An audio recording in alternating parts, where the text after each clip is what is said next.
Hi viewers, another episode of Guest with Nazir. We are honored. Today's honorable guest is President of PILDAT, an institute and a think tank which works with the democratic institution and also a keen observer on the democratic developments in Pakistan. Welcome, Ahmed Bilal Mehboob sir. Thank you very much. I'm honored. Thank you for having me. Please tell our viewers about your working and your observation with the youth parliament, please. Actually, one of the things which we focus in our organization is youth. Because in Pakistan, youth is a very, I think, high priority segment of the society. They're in a very large number. About 46% of our total voters are in the age group of 18 to 35.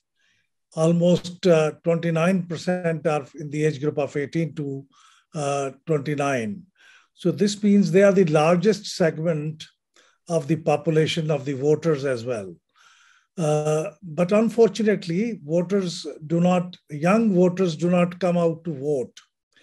The average voter turnout in Pakistan in the last two elections had been around 50%. But young people voted only around 30%, which means there's a difference of about 20 percentage points.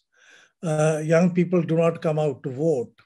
They feel disillusioned with the system. They feel disillusioned with how society is treating them. They do not convey their problems to the society and do not listen to society. So we thought there should be a forum at which they should be able to engage with the society. We should be able to hear them out. We should be able to project what they are thinking. And other segments of the society should also communicate with them so that we should be able to have a kind of engagement which does not marginalize them. That's why we created this youth parliament. So how many members we have in this institute and how they are chosen from the different areas of Pakistan and especially overseas? This youth parliament will have 300 members. We have 272 National Assembly constituencies within Pakistan. And what we are doing is we will have one member from each of these 272 constituencies. And in addition, we will have two alternatives also selected from each constituency. So we will have 272 times 3 number of members and alternatives. In addition, we will have representation from Azad Kashmir. We will have representation from Gilgit-Baltistan. And we will have representation from overseas Pakistanis as well. So overall, it will be a 300-member body with around 600 alternates. So it will be a huge body, probably the largest representative body, representing each segment of the society and representing each geographical constituency of the country, because we will have from each National Assembly constituency. So this means all provincial, local, district representation will be fully included in the youth parliament. So it's a new experiment, such a large and diverse representation of youth, including overseas Pakistanis. So this probably is going to be very interesting and very useful forum for debate, discussion, sharing of ideas, and improving your understanding about Pakistan and Pakistani society. But a common citizen thinks that only elites are for the rule. So how we can clear or how we can eliminate this, I will say, misconception? Because if we look at the present political system, it's a very expensive, I will say, a very expensive profession or whatever we will call it. It is a very expensive route to go. That's right. Education, politics is a very expensive kind of a work. But if you do not include political parties and political parties are not getting the participation of common citizens, then it becomes an elite club and only very rich people will be able to participate. If political parties become active and they expand their membership base and they try to crowd fund the politics and try to even support those members which are not, which do not have personal wealth so much that they can fund their own politics. So it used to be the political parties which used to fund these kind of people. So I think it is, but political parties have over a period of time weakened in Pakistan, and only very electable rich people have become relevant in Pakistani politics. In youth parliament, it will not be an elite capture because we will not be inviting people only from cities, only from big areas, only for educated people. Each constituency, 272, some of them are rural areas, some of them are very far-flung areas of Balochistan, some areas of Azad Kashmir. So it will be a mix of all the population, people coming from rich background, middle class background, and not very rich backgrounds. And even we do not have a requirement that the members should be educated.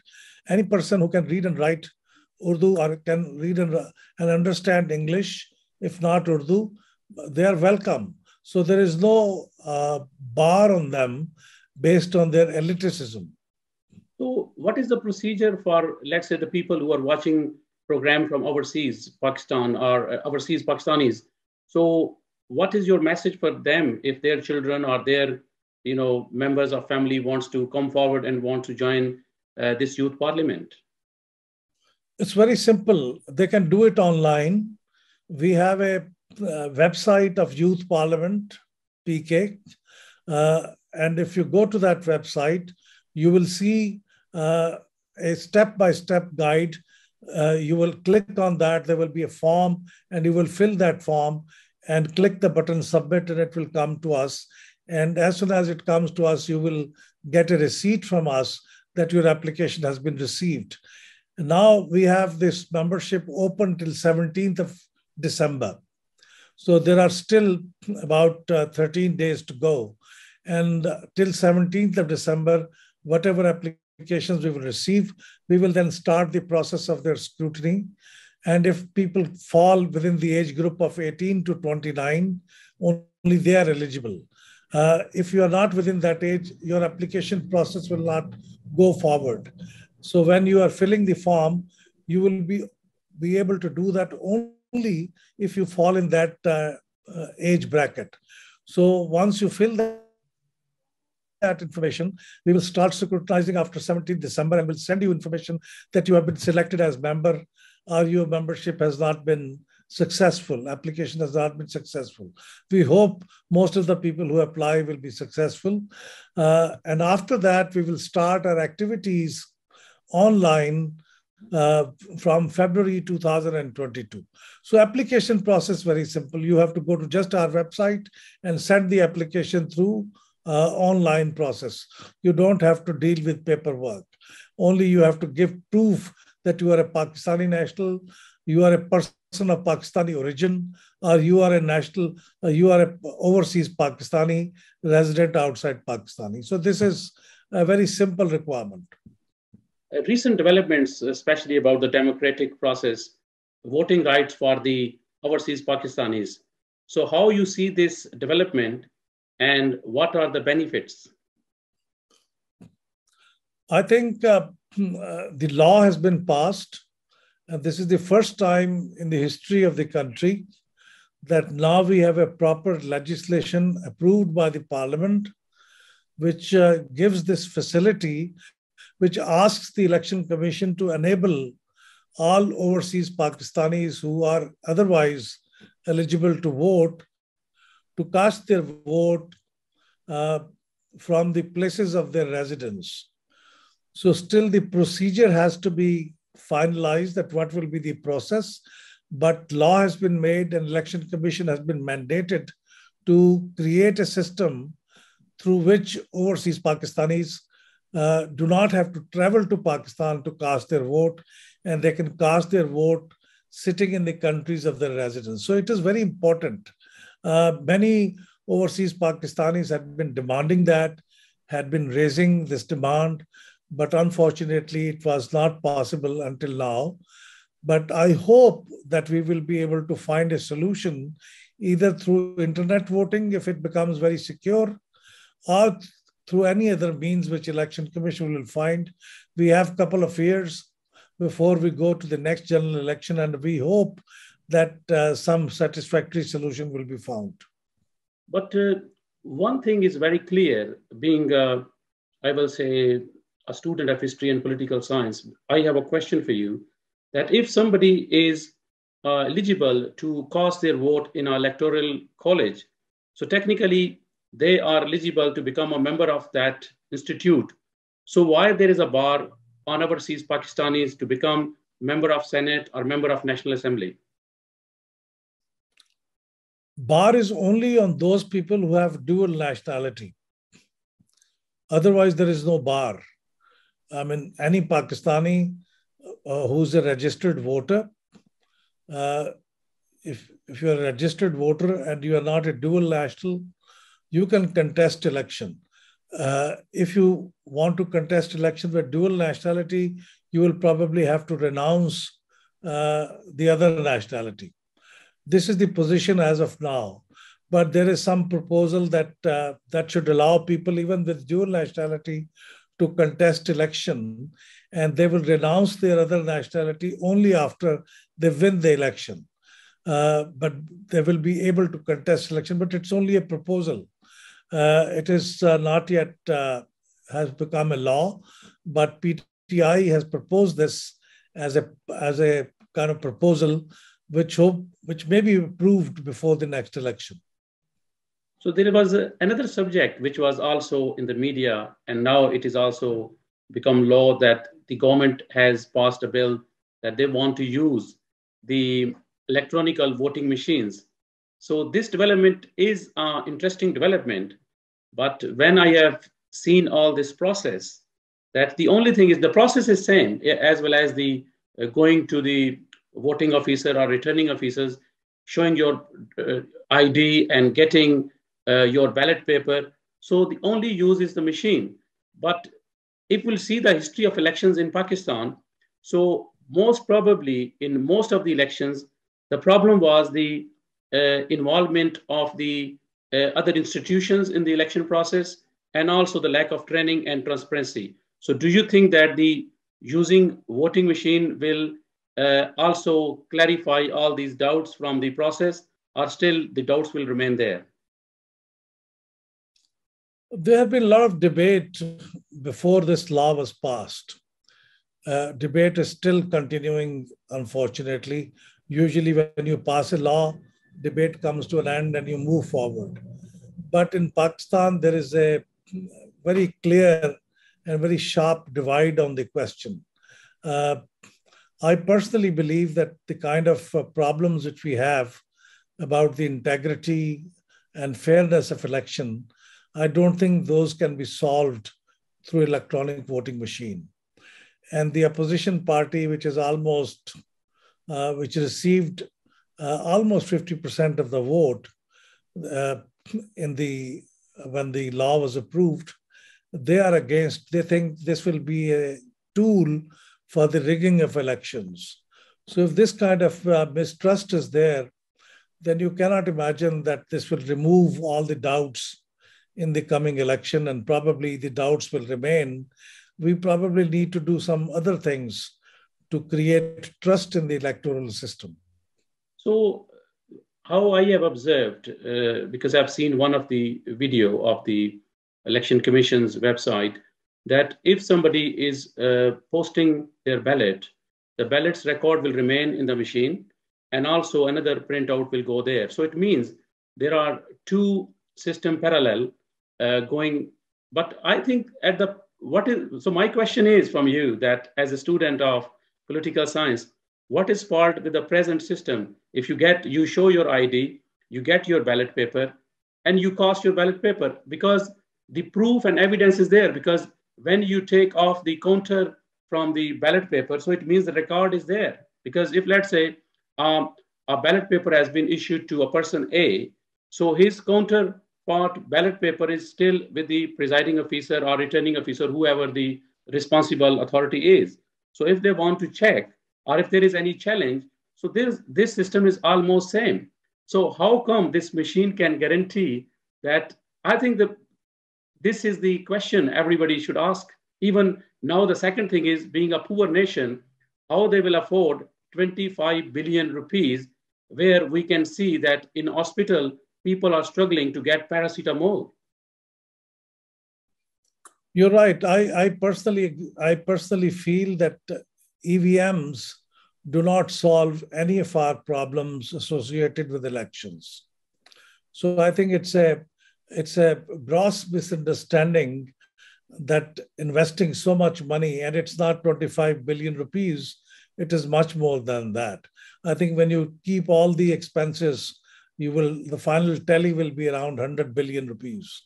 So it's going to be a very expensive thing. And another thing is that it is also doubtful.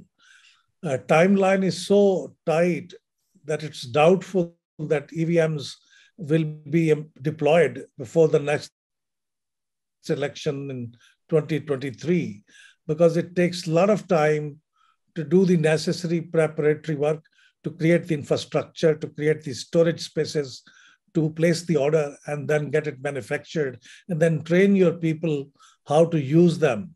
So all these things is a huge shift the way we are accustomed to work.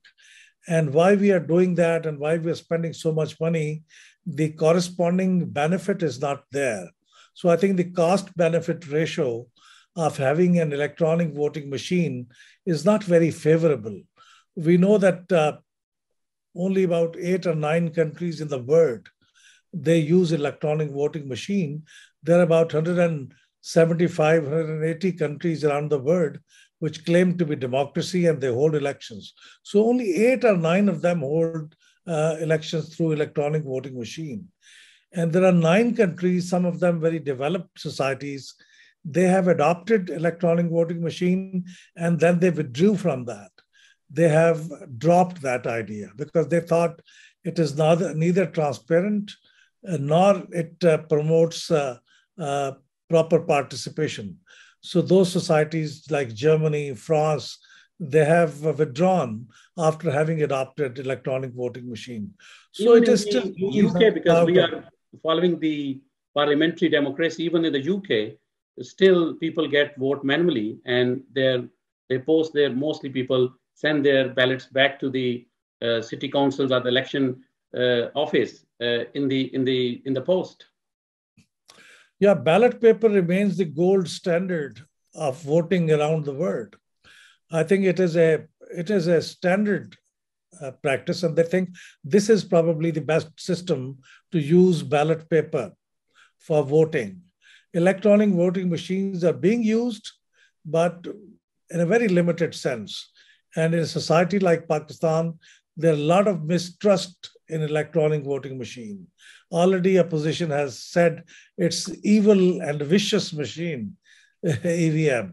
I think it's a very harsh word for a poor machine, because at the end of the day, it is not the machine who will do the job. It is the people who are behind the machine, and especially the Election Commission of Pakistan and their staff has to make sure that this machine works according to the will of the people, wishes of the public. Very right. The machine is not going to do things for us. Machine is only going to obey what we tell them to do. So calling a machine evil and vicious, in fact, the opposition was trying to call the people who are proposing this machine with these titles. But I'm just saying that the bitterness of the debate is such that the opposition uses such harsh words for this machine. And the government thinks that this is going to solve all the problems associated with the elections. I think it is to be seen which way we will go, but I personally feel it will lead to some new kind of problems when we get closer to the elections.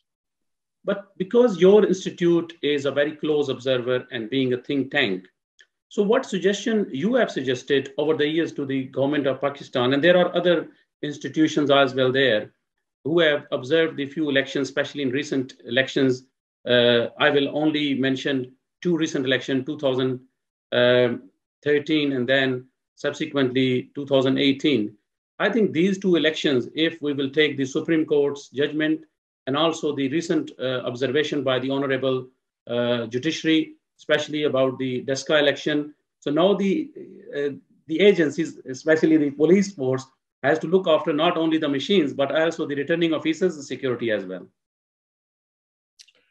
That is right. That's what's going to happen in the by-election in Lahore, which is going to take place tomorrow.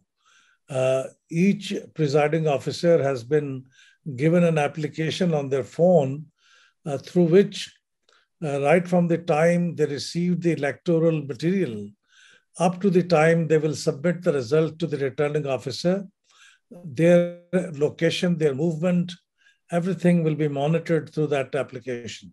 So yes, this is going to happen in the next general election as well after the Daska experience. This will be a problem. But these problems are such that EVM will not be able to solve that. It is the administration, it is the government, it is the state institutions who have been blamed in the past for manipulating the elections. And that has to be corrected. It's not the EVM which is going to solve the problem. So recent, especially legislation in Pakistan, because again, I will mention you have written some very heart-touching articles about the legislation process and how it should be and how it should be followed. So how you see the quick legislation and the danger of this, because even there are certain bills, even in few hours, you can't do a bird eye view on those, and how quickly these were passed in recent days. So what are the dangers of this quick process of the legislation? There are two disturbing trends in legislation in Pakistani parliament. One is the over-reliance or over-dependence on ordinances. And ordinances are, as you know, legislation by decree. President can issue a legislation without being debated or without being passed in the parliament. So we have seen that in the past, if you compare the past three governments, the current government, the previous government of PMLN, and the government before that of PPP, PTI government has recently become a government which has issued the more ordinances than the previous two governments. So this is the over-dependence of ordinance. It runs counter to the spirit should be authorized to legislate. So this is one trend which disturbs me as a Pakistani citizen, as an observer of democracy. And second disturbing trend is that when legislation is brought before the parliament, it is not always debated in the committees and debated in the plenary, and not enough time is given to the legislation to be debated, to be considered, to be thought about, and to be able to improve the legislation. As you have seen that on the 17th of November, in the joint sitting of the two houses of the parliament, we have passed 33 laws in a matter of 2.5 hours to 3 hours. That brings to about 6 minutes to each legislation. So there was no debate, no discussion, only very quick, rapid fire passage of these laws. It is also very, I think it is against the spirit of democracy. You are bringing the law before the parliament for discussion, for debate, for getting the approval of the legislators, and to improve the legislation if there is some good suggestion. But if you have to just bulldoze the legislation in the parliament, then that is of no use. So can we say that it was rubber stamps? So you can just put a stamp on it, yes, done. So, but there is no discussion. And especially there are certain pieces of legislation which are very, very important. I will mention here about the voting rights of overseas Pakistanis, because a lot of political scientists and political analysts have mentioned that if you are giving right of vote at the same time, you should have given the right of representation. So there was some suggestions from opposition that all the overseas Pakistanis from different regions, they should be given some special seats, as we have example as very in Azad Kashmir. So in their parliament, they have given some kind of right to overseas representatives, so who can go there and take their concerns of the overseas Pakistanis or any issues. So I think still, if it is a democracy, they have to listen the concerns of people as well. That's right. To respond to your comment about rubber stamp parliament, I will not call that rubber stamp, because almost slightly less than 50% of the members opposed it. They opposed it very strongly, and they even stormed out of the parliament. And when the time of voting came, they voted against it. No, I've never called the parliament rubber stamp. The only thing is it's a political, I will say the phrase which says the rubber stamping process, because you stamp it and say it's gone. Yeah, the people who passed it, they almost made it a rubber stamp process. That's right.